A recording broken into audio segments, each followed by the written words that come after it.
Welcome to Star Citizen. I think it's time we talked about the starter packs. Back when I joined the game, there really weren't that many options, but it has improved along the way. I still remember the main options being, of course, the Mustang Alpha and the Aurora MR. I think there was something else, but I'm not 100% sure because it was quite a while ago. But currently we have all of these. These are 11 pretty decent options to start out in this game with.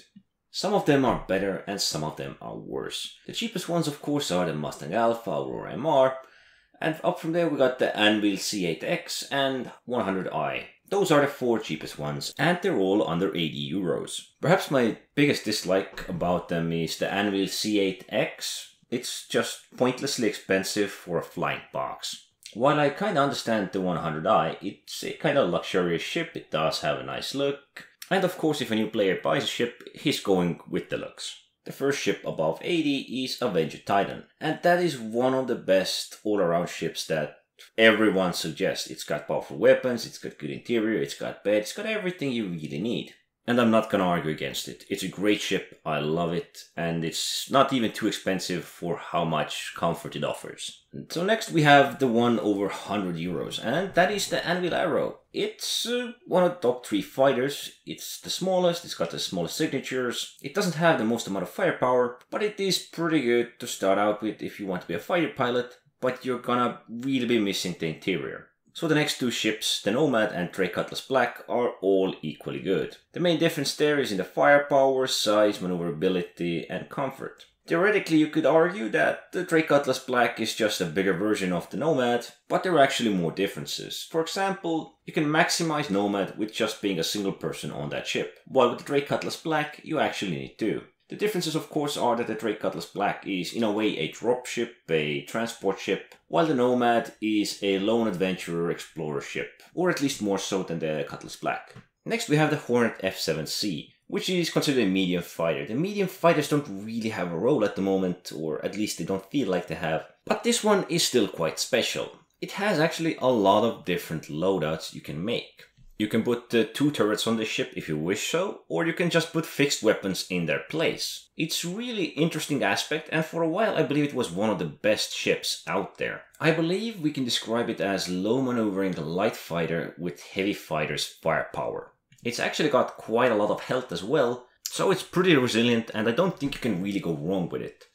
Next up we have the Misc Freelancer, which many consider the starting to your cargo adventures. Personally, I would not take that ship. It's just a bit more spacious version of Trey Cutlass Black with just more capacity for the cargo and not for vehicles or other things like that. The good thing about it, it has 2 entrances from the side or the back ramp. It does have a turret, sadly it's not too useful. It is decently fast, it's got a lot of health. As it may look kinda nice and interesting start to your trading adventures, I wouldn't suggest it. There just isn't enough cargo space to make your runs really profitable. There are just other versions of this ship that are better. And for the last we have Constellation Andromeda, which is also considered medium freight and a gunship.